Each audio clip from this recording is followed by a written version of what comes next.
ஆதி துணை ஆதியே துணை, ஆதியை அறிய குருவே துணை. மரளி கைதீண்டா சாலை ஆண்டவர்கள் மெய்மதம் மெய்மன ஞானம். விட்டதோர் தேகம் தொட்டதோர் ஜீவன், விண்ணும் மண்ணென்றர் இந்திடே. விண்ணவனாலே தேகபந்தமும் விடுபட்டோடும் துறவரம்.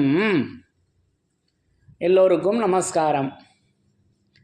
விரிபுவன வேதமாமரைகளின் அதிகாரண செழுங்கலை கருவூலத்து ஆண்டவர்கள் திருவாயுரை விரிப்பு. இந்த மெய்ப்பாதை வேறு வேதம் ஆசான் திருமேனி, வேதத்தை ஓதினாலே புண்ணியம், வேதங்கள் பூராவும் தித்திக்குது. திருமறை குருபெருமான், திருமறை குரு தீன் திருமேனியர். வேத ஏட்டில் எழுதியுள்ளதை படிப்பதன் பயன் இறைவனை காண்பதுதான். தலைவன் தன்னை அறிந்தவனே குலத்தோன் என்று திருவேதம் உமக்கு உரைக்கச் சொன்னது எம்மை என்ற நமது தெய்வமோர்களின் உத்தரவின்படி நமது தெய்வமோர்கள் நமக்கு என்றென்றைக்கும் திருமறை குருபெருமானாக விளங்கி கொண்டிருக்கின்றார்கள். அப்போ அந்த திருமறையிலிருந்து யமனை வென்ற திருமறையின் சிறப்புகள் என்ற தலைப்பில் நமது தெய்வமோர்கள் இறக்கிய 4 வேதங்களிலிருந்து அந்த வேத வாக்கியங்களை யமனை வென்ற திருமறை என்ற சிறப்புகளை அடக்கி கொண்டு வரும் வாக்கியங்களை, அருளொர்ஷிப்புகளை ஒவ்வொன்றாக படித்து தரிசனம் செய்து வருகிறோம்.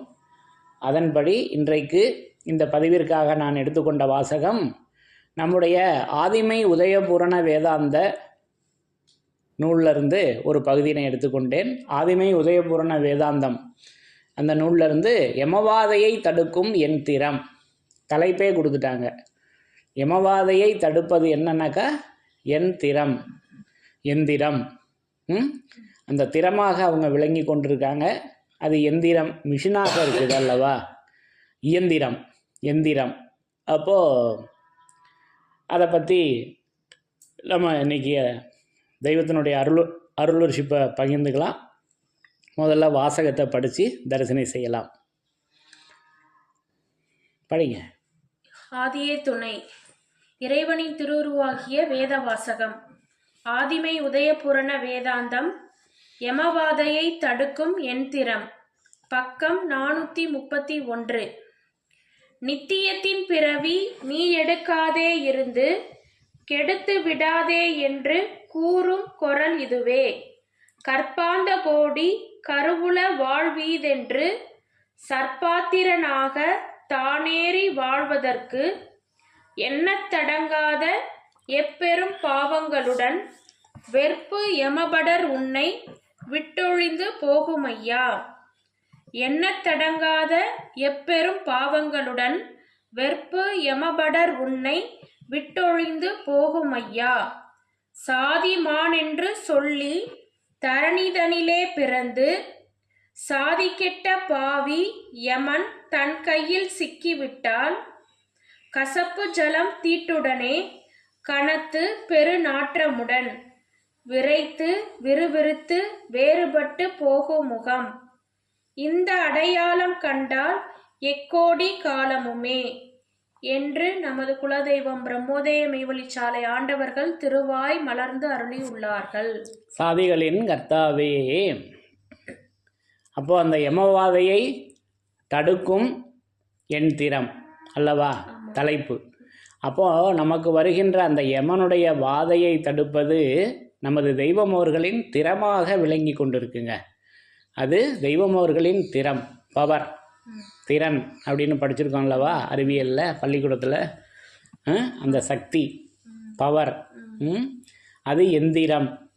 அது எந்திரத்தின் ஏவும் பூட்டுடைய ஏவும் குருநாதர், எந்திரத்தின் பூட்டுடைய ஏவும் குருநாதர் என்று நமக்கு ஞானக்குரலில் பேசி வருவாங்க.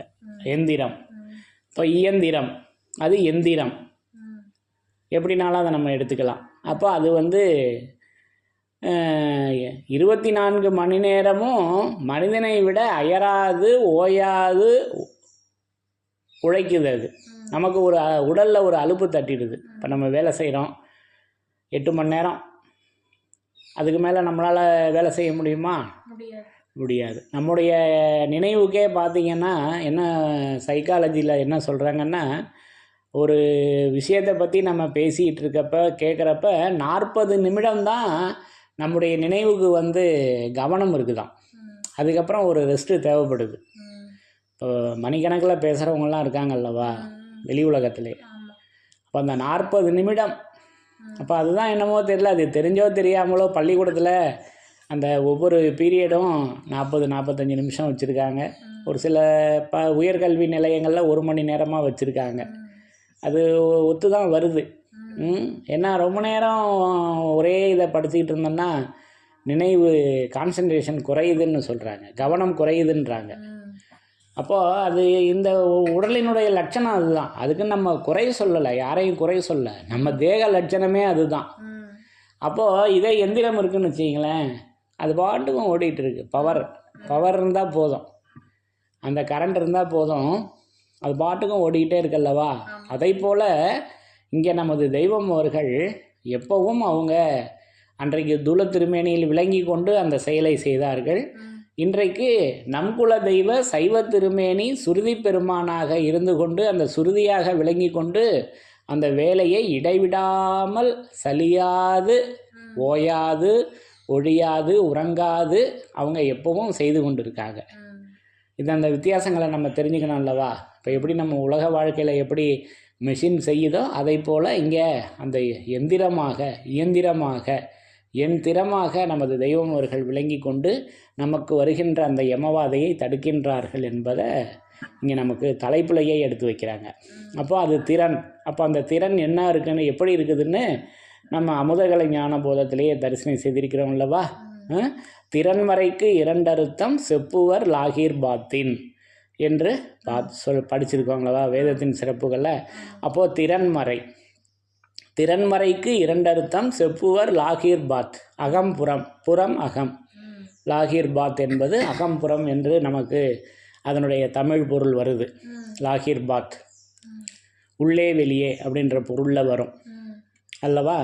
அப்போது அது இங்கே நமக்கு திறன் என்பது மறையாக விளங்கி கொண்டு இருக்குதுங்க.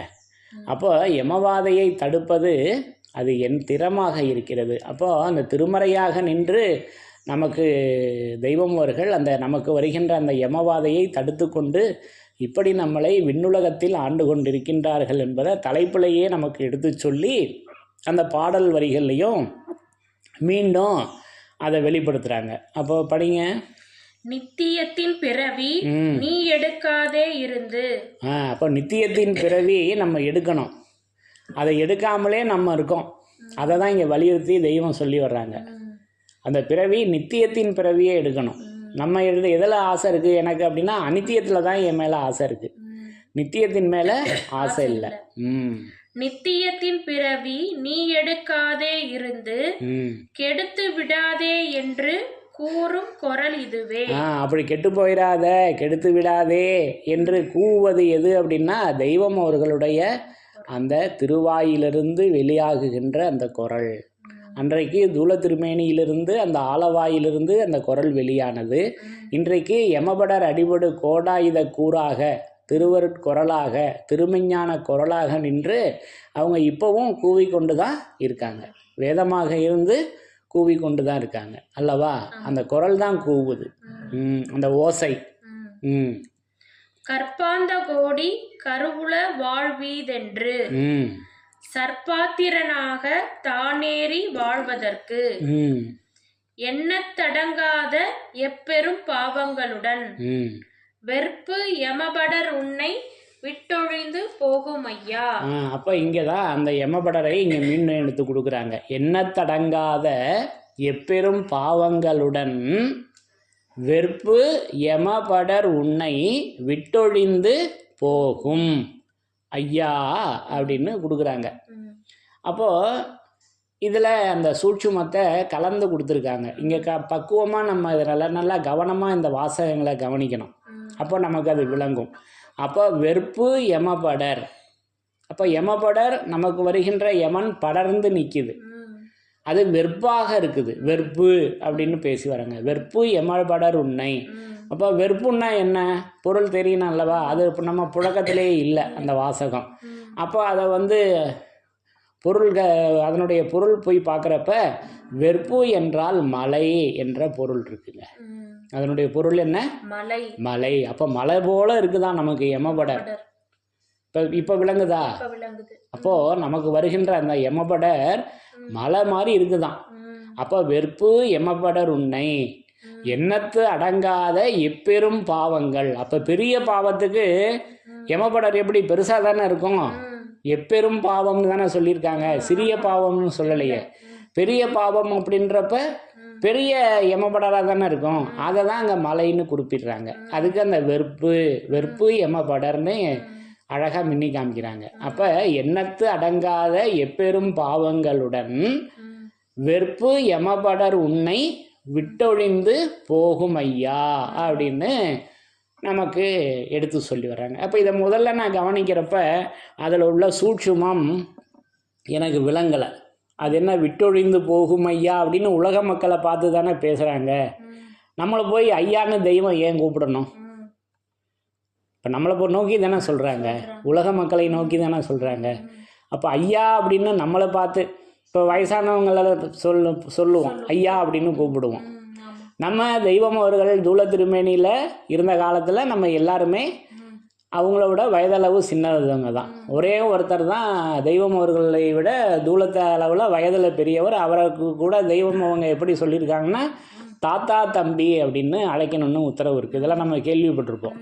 நமது தெய்வம் அவர்களை விட வயதில் மூத்தவர் ஒருத்தர் சேர்ந்திருக்காரு. அந்த தாத்தாவை தாத்தா தம்பி. ஏன்னா வயசில் தாத்தா, ஆனால் மெஞ்ஞானத்தில் அவர் தம்பி.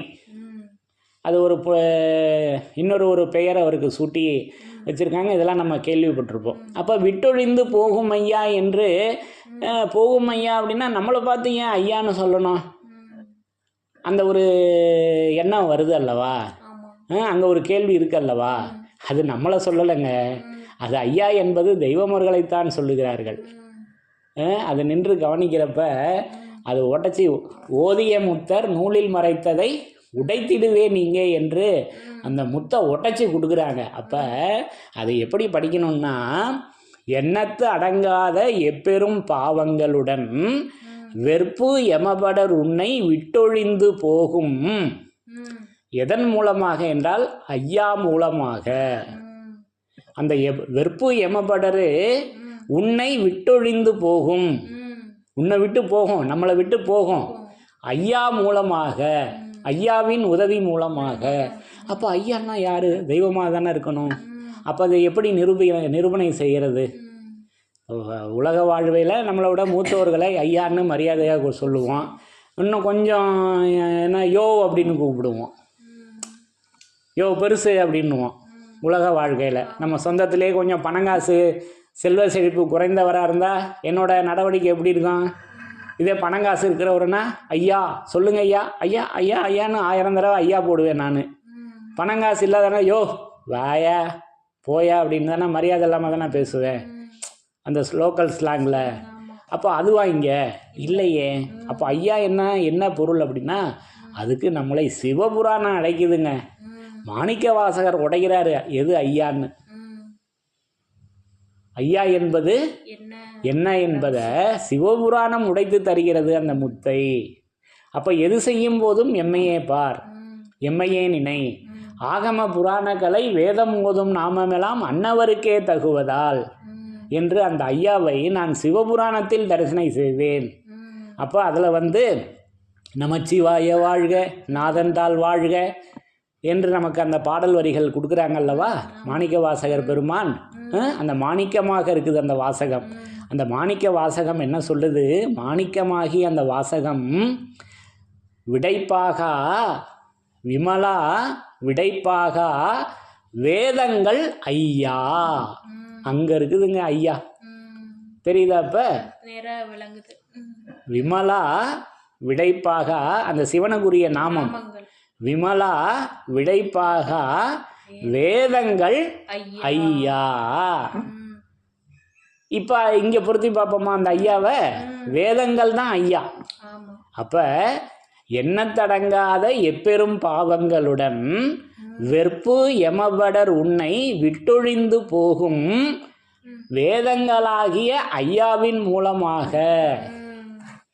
இப்போ விளங்க வருதா? இப்போ நேராக வருதா? இப்போ நம்மளை சொல்லலையே ஐயான்னு. என்னமோ உலக மக்களை பார்த்து நம்மளை பார்த்து தெய்வம் ஐயான்னு சொல்கிறாங்கன்னு நினச்சிக்கிட்டு இருந்தேனே. நானே அப்படி நினச்சிக்கிட்டு இருந்தேனே.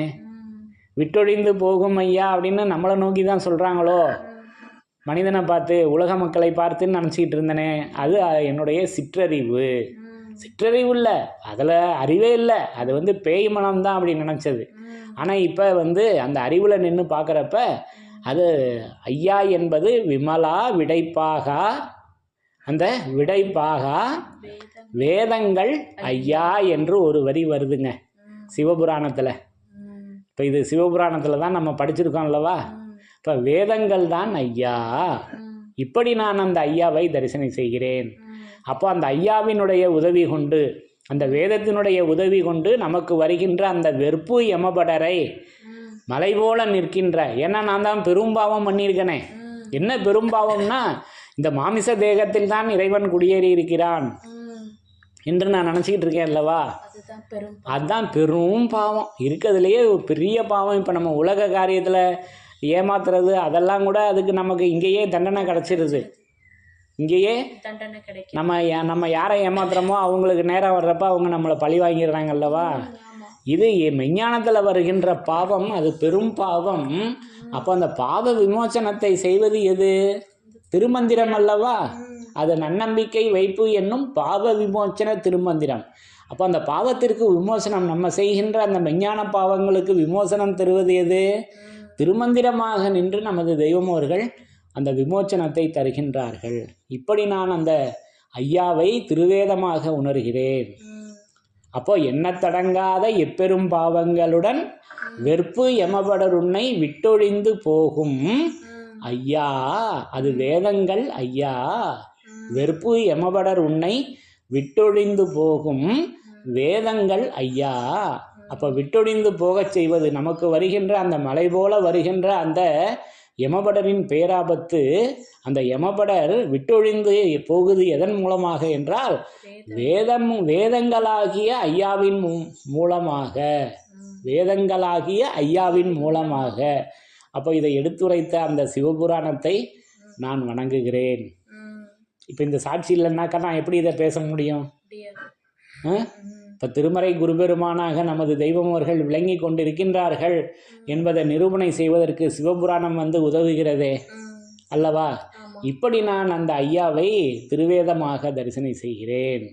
அப்போ எண்ணத்தடங்காத எப்பெரும் பாவங்களுடனே வெறுப்பு யமபடர் உன்னை விட்டொழிந்து போகும் ஐயா. சாதி மான் என்று சொல்லி தரணிதனிலே பிறந்து சாதி கெட்ட பாவி யமன் தன் கையில் சிக்கிவிட்டால். அப்ப சாதி மானுக்கு ஓர் சொல். அந்த சாதி கெட்டு போச்சுன்னா சண்டாளன் ஆயிடும் அல்லவா? அததான் இங்க மின்னி காமிக்கிறாங்க. சாதி கெட்ட பாவி யமன். அப்ப அந்த சாதி கெட்ட பாவி யாருன்னா அந்த யமன். யமனுக்கு பேரு சாதி கெட்டவன் அல்லவா? அதை இங்க மீண்டும் எடுத்துரைக்கிறாங்க அந்த யமனுடைய அவனுடைய நிலைய. சாதி கெட்ட பாவி யமன் தன் கையில் சிக்கிவிட்டால் கசப்பு ஜலம் தீட்டுடனே கனத்து பெரு நாற்றமுடன் விரைத்து விறுவிறுத்து வேறுபட்டு போகும் முகம். இந்த அடையாளம் கண்டால் எக்கோடி காலமுமே. அப்போ இந்த அடையாளங்கள்லாம் நமக்கு எடுத்து உரைச்சு இன்னும் தொடர்ந்து பேசி வர்றாங்க. இப்போ நம்ம ரத்தின சுருக்கமாக இந்த ஒரு பக்கத்தில் வருகின்ற அந்த ஒரு வரியை தான் நம்ம எடுத்துக்கிட்டோம். இந்த ஒரு பக்கத்தில் வர்ற ஒரு வரி தான் எடுத்துக்கிட்டோம். அப்போ அது எண்ணத்தடங்காத எப்பெரும் பாவங்களுடன் வெறுப்பு யமபடர் உன்னை விட்டொழிந்து போகும் வேதமாகிய ஐயா. அப்போ அந்த வெறுப்பு யமபடரை விட்டொழிந்து போகச் செய்வது வேதத்தின் மூலமாக விட்டொழிந்து போகும் என்பதை நமக்கு யமபாதையை தடுக்கும் எந்திரமாக இருந்து நமக்கு தெய்வம் அவர்கள் இப்படி அந்த ஐயாவாக விளங்கி கொண்டு திருமறையாக விளங்கி கொண்டு நமக்கு வருகின்ற அந்த யமபடரை மாற்றி வைக்கின்றார்கள் என்பதை நான் இந்த பகுதியின் மூலம் விளங்கி கொண்டேன் என்று கூறி யமனை வென்ற திருமறையின் சிறப்புகள் தொடரும். தலைவன் தன்னை அறிந்தவனே குலத்தோன் என்று திருவேதம் உமக்கு உரைக்கச் சொன்னது எம்மை. யமனை வென்ற திருமறையின் சிறப்புகள் தொடரும். எல்லோருக்கும் நமஸ்காரம்.